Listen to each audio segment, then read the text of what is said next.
Alright adventurers, let's dive into Indiana Jones and the Great Circle, where our favorite whip-cracking archaeologist takes us on yet another epic journey. Now, sure, Indy's trusty revolver and iconic whip are always by his side. They're basically extensions of the man at this point. But come on, would it really feel like a video game if that's all you had to work with? Thankfully, this game is loaded with weapons scattered throughout, just waiting for you to pick them up and wreak havoc. Whether you're smacking Nazis with a well-timed melee swing or firing off a massive two-handed cannon, the arsenal here doesn't disappoint. But let's be real, not all weapons are created equal. Some are absolute game changers, making you feel like an unstoppable adventurer. Others? Well, you might want to leave them right where you found them. In this video, we're going to break down the best weapons you'll want to snag as soon as you spot them, and which ones you should pass on without a second thought. So grab your hat, dust off your whip, and let's get into the real treasure of the game, the gear that makes Indy unstoppable. I'm quickly moving on to the video. Before we start, if you enjoy these types of list videos, don't forget to like the video and subscribe. Enjoy watching! Alright, let's talk about the most hilariously effective weapon in Indiana Jones and the Great Circle. Nope, it's not a gun, not a whip, not even some fancy artifact. It's a wooden mallet. Yeah, you heard that right. This bad boy is essentially a glorified tree stump on a stick, but don't let its simplicity fool you. When it comes to smashing Nazi helmets and egos, this thing hits harder than an archaeological funding deadline. Now, the best spot to snag one of these beauties? The dig sites in Gizeh. Picture this. You're casually exploring the sandy ruins, maybe dodging a trap or two, and then you stumble upon this unassuming beast of a weapon just lying around. It's like the game is saying, hey, why use modern tools when you can channel your inner caveman? And let me tell you, the sheer comedy of bashing bad guys with a wooden mallet is unmatched. Watching them drop after a solid thwack is like something out of a slapstick comedy. Pure satisfaction. But here's the kicker. It's not just about the damage. Oh no, the wooden mallet brings something much more valuable. Style points. Sure, you could go for a sledgehammer or a shotgun like every other action hero, but why not make a statement? Why not turn every fight into a Monty Python sketch? Trust me, once you've bonked a Nazi into oblivion with what's basically a tree trunk, you'll never look at two-handed weapons the same way again.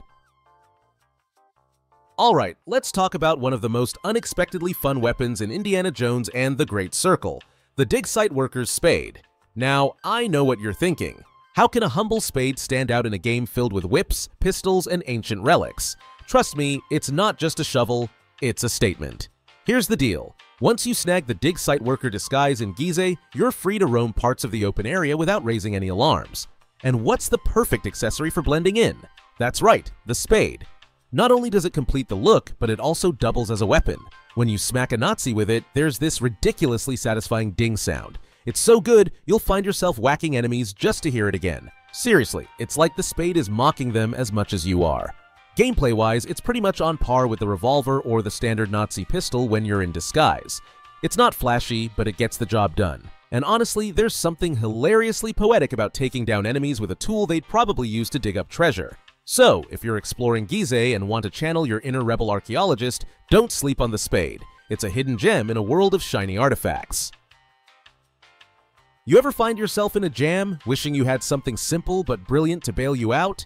Enter the unsung hero of Indiana Jones and the Great Circle, the glass bottle. I know. When you think weapons, your mind probably jumps to whips, revolvers, or ancient relics that melt faces. But hear me out. The humble glass bottle might just be the MVP of this game. First of all, there's the classic approach. Smash it over a Nazi's head. Boom! Instant KO. It's quick, it's satisfying, and it gets the job done without making a scene. But wait, it gets better. The real magic happens when you embrace your inner stealth master. Toss that bottle into the shadows and watch as your enemies stumble off in the wrong direction like confused toddlers chasing a balloon.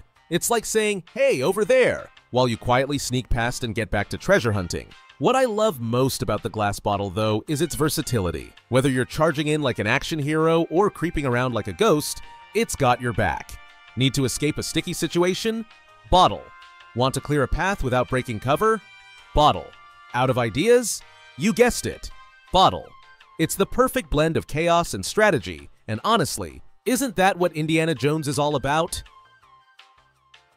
Alright, let's talk about the Nazi machine gun in Indiana Jones and the Great Circle. You know the one, big, loud, and absolutely not something Indy would keep in his arsenal. I mean, come on, this is the guy who brought a whip to a gunfight. But hey, if you're looking to send a small army of Nazis to meet their maker, this bad boy gets the job done, no questions asked. You'll first stumble upon these death machines in the second and third open areas like Gizeh and Sukhothai. They're scattered around enemy camps or conveniently dropped by the poor souls who thought they could stop you.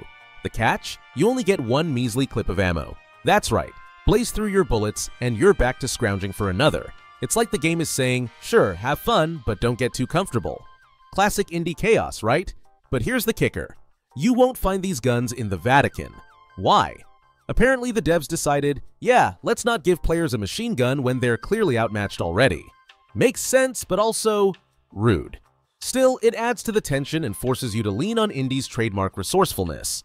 So enjoy the firepower while it lasts, and don't forget to savor the sound of Nazis regretting their life choices.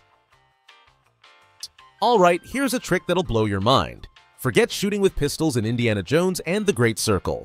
Seriously, these things are more like fancy paperweights when it comes to firepower. They're weak, they shoot slower than your grandma driving, and don't even get me started on Indy's revolver. Unless you've got the books that upgrade the reload skill, you'll spend more time reloading than actually firing. But here's the plot twist. Turn that pistol into a melee weapon and suddenly, it's a game changer. Quick, lethal, and honestly, pretty satisfying. All you've got to do is press X on Xbox or E on PC, and voila! Your pistol is now a brawler's best friend. Just keep in mind, after a few smacks, it's gonna need some TLC. Repair kits to the rescue. They're everywhere, scattered across every level, so you're never too far from fixing up your trusty sidearm. So the next time you're cornered and your pistol's feeling more like a potato gun, don't sweat it. Just smack some sense into your enemies. It's oddly empowering. Honestly, if you're not running around the game pistol whipping bad guys and cackling like a maniac, are you even playing it right? You ever just want to feel like a rock star and a treasure hunter at the same time? Well, grab yourself a guitar in Indiana Jones and the Great Circle, because this thing hits all the right notes, literally and figuratively. Sure, it's not going to outperform your trusty whip or even some of the other melee weapons lying around, but hear me out. Smashing this bad boy over an enemy's head is pure, unadulterated chef's kiss chaos. It's got that satisfying crunch, like you're channeling the spirit of an 80s hair metal legend mid-stage dive. Now, let's talk about that bonus motivation. The game throws in a little cherry on top, an achievement for knocking someone out with a guitar. I mean, who doesn't want to look back at their trophy list and think, yeah, I lived my best rock and roll adventurer life. The best part? You don't have to go on a wild goose chase to find one. These beauties are scattered across enemy camps in all 3 open world areas. Just keep your eyes peeled and you're golden. And let's be real here. Sometimes the weapon isn't about stats, it's about the vibes. Smashing a guitar in the middle of an intense brawl feels like a cinematic moment straight out of a lost Indiana Jones Battle of the Bands spin-off. So, next time you're sneaking around an enemy camp, forget the silent takedown for a second. Pick up the guitar, take a swing, and make some real noise. Trust me, your inner rock star will thank you. You know what's better than a whip in Indiana Jones and the Great Circle? A hammer. Yup, just a good old hammer. It's like the unsung hero of melee weapons, simple, reliable, and absolutely everywhere. Forget about chasing after exotic artifacts. Half the time, you're scavenging for something to smack enemies with, and chances are you'll trip over a hammer before you find anything else. Now, here's the thing about hammers. They don't do anything fancy. No hidden abilities, no secret tricks. They're just a solid metal chunk on a stick, perfect for cracking crates or enemy skulls. The best part? They're practically glued to the game world. Open areas? Hammer. Linear sections? Hammer. Enemy camps? Oh, you bet there's a hammer. It's like the developers just threw them in and said, good luck. Sure, you could swap it for a wrench or even a frying pan, but why would you? Hammers are everywhere, and that makes them the MVP of convenience. Honestly, they might not make your heart race like finding some legendary weapon, but when you're in a pinch, you'll thank your lucky stars you picked one up. It's not flashy, but sometimes the boring, dependable option is what keeps you alive. And hey, there's something deeply satisfying about bonking an enemy with a tool that's also great for home improvement. Efficiency at its finest, right? The video ends here. See you in another video. Don't forget to subscribe.